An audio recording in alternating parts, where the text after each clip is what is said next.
New Zealand afford to retire all of our aging population and continue to pay their superannuation? Now, I'm going to be honest, I don't really know if we can or if we can't, but one of the amazing things about starting the Keep the Change podcast is that I get access to people who are really knowledgeable about some of these issues. Now, everybody's going to have their opinion on these issues, but I like to talk to experts and just ask them what they think of different things, and then take lessons for myself and think, okay, what am I going to do off of the back of getting that knowledge? And that's actually what I aim to do with the podcast, is to get the listener to be thinking about, okay, what do I need to be thinking about? Now, today I got to sit down with Professor Paul Spoonley. You might have seen Paul on TV. He has studied demography and actually advises government after government on where we are going as a nation. Now, recently I read a couple of reports from Treasury and got to speak to the Retirement Commissioner and also keep a bit of an eye on what's happening with how many people are coming to New Zealand and how many people are going. But this is what I want you to think about before this podcast comes out, or you might not even watch it. But this is really important for what is going to end up happening in this country. So just for some background, in 2020 there were 4 working age New Zealanders to support each person over 65. That was already well down from the 1960s when there were 7 workers per retiree. So a retiree is basically someone who turns 65 and they get the pension at 65, but of course they could carry on working. But it is projected to get much worse. By the end of the century, it's forecast there will be less than 2 working age people to support each person over 65. That's 1.75 people aged 15 to 64 per retiree in 2100. Now, the 85 plus demographic is the fastest growing demographic, and we have a seriously aging population in this nation. Now, what that's going to mean is that the country is going to look very different. Now, if we just focus on the financial side of things, a Treasury report basically had a few key findings. 1, New Zealand's aging population will significantly pressure public finances, increasing healthcare and pension costs. 2, without intervention, structural deficits and rising debt levels are expected. 3, policy adjustments are necessary, such as changes to superannuation eligibility and investment in healthcare efficiency. 4, productivity growth is vital to manage these fiscal challenges sustainably. So I've got like writing all through here as I crossed off my notes speaking with them. So let's just focus on a couple of these things, right? This is going to put, aging population will significantly put pressure on public finances. Okay, who's going to pay that bill? I don't know how old you are, but you're probably going to be part of the solution, I'd imagine, if you're listening or watching on YouTube.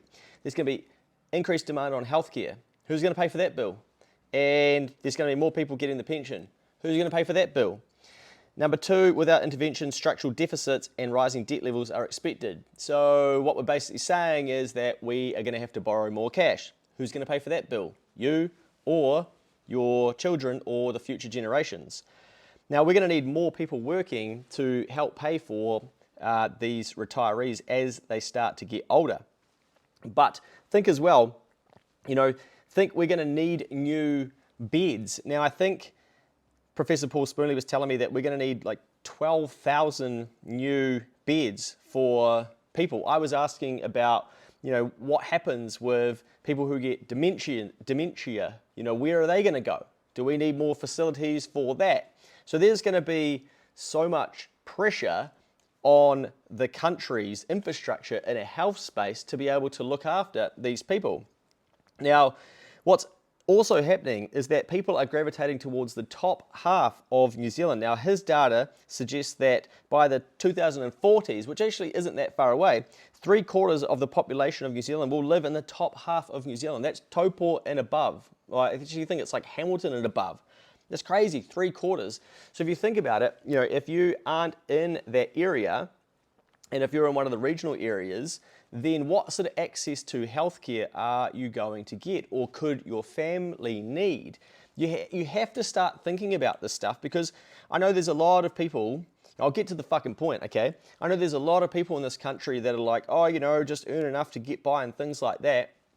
Man, some of you are going to get a huge fright when, your parents get sick or someone in your family gets sick, and you've spent years trying to tell everyone you don't need to make more money and don't worry about that and it'll all be sweet. Oh, we'll have a capital gains tax by then and all that shit. you might waste years where you're not saving for what we used to say, save for a rainy day. Because this shit is going to get more expensive. All of this stuff is going to get more expensive. Now, some time ago, I started thinking about this and I'm like, man, you know what's scary? People are getting unhealthier physically and mentally. People are getting older. People are lacking education. And I'll come back to that, but like there's going to be so much cost that we need to pay for as a nation. And if one in two households don't net contribute to the tax take, then how are we going to pay for all of this stuff? Like I think everyone thinks, yeah, we'll flick on a switch, capital gains tax, that'll solve it all. I don't think that's going to solve it, I don't think that's going to be the silver bullet.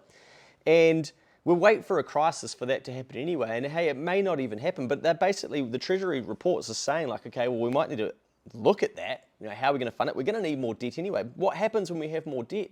Things are going to go up in price, things are going to become more expensive, and we're going to have to repay that. I guarantee you that we take on more debt because we've already been primed.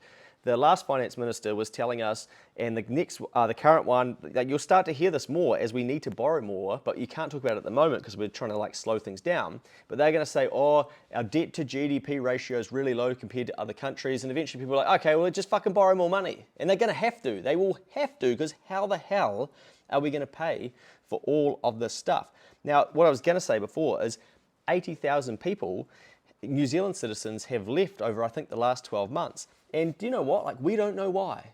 That's what Professor Paul Spoonley was helping me understand is, when you lose your job, when you leave your job, you have an exit interview in some of those big swanky corporates behind us and whatnot, maybe not out there, but back towards the city, and they want to know, where are you going and why? What, is there anything we could have done differently? In New Zealand, we just let them go, oh yeah, just jump out of the country. We know 50% of them have gone to Australia. We can guess why they've gone, but shouldn't we be collecting some data around why you're going? And what can we do to stop more people going? But we don't seem to do that, which seems silly, because if we've got a leak in our boat, we're not even trying to collect, we're not even trying to figure out why it's leaking. We're just like, oh, well, she'll be right. And what we've done historically is just import more people, and we had massive growth. In 2023, the calendar year, we had 130,000 people in terms of net growth in the country. So we had people leave and people come in, 130,000 people. I think that's 7 times the OECD average in that year. But, the good thing is that in that time, we also built 7 times the infrastructure. So, the fiscal stress on this country is going to be insane. And I like to think, okay, what can I do to protect myself? And I know not everybody likes this because it's it's too individual. And that's why everybody loves thinking about a capital gains tax and stuff, because it's great, I don't need to do anything. I'll just wait for the government to come save me, etc. I ain't one of those people. I hear this data, I'm like, shit, man, I need health insurance. I need to be thinking about my family's health. I need to be thinking about, how this stuff's going to get more expensive. I need to be thinking about my own retirement and what am I doing, and should I be putting more aside? What's gonna happen to me if I need access to medical care? Do I have money that I can use to do that? And how can I take some of the strain off of the country and off of other people?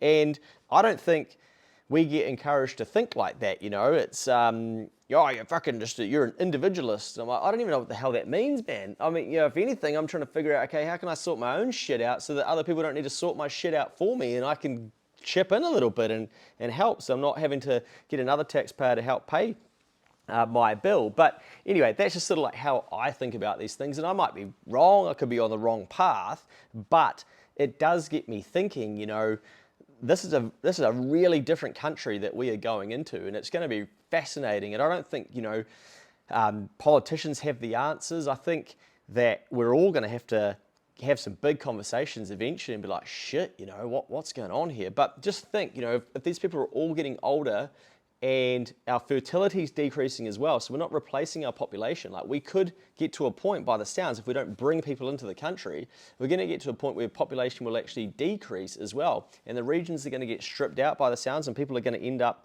in Auckland. I think 40% of the population is or will be in Auckland. I think it will be.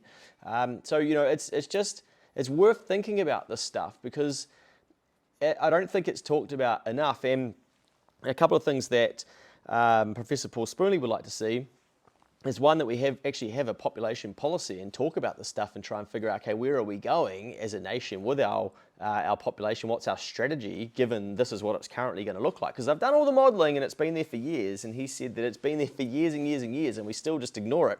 And then secondly, regional economic development policies, because you have to think that if you've got people leaving a region, but you've still got people that are remaining there, like who's going to, how do we allocate the money to keep the funding in a small town, for instance, or how do we get the doctor to go work there when you've got an aging population there and they're thinking, well, actually the jobs and the opportunities and stuff are up here. So yeah, it's a fascinating time. I'll leave it there. There's a episode with Professor Paul Spoonley if you want to go back and watch that. Search for Paul Spoonley.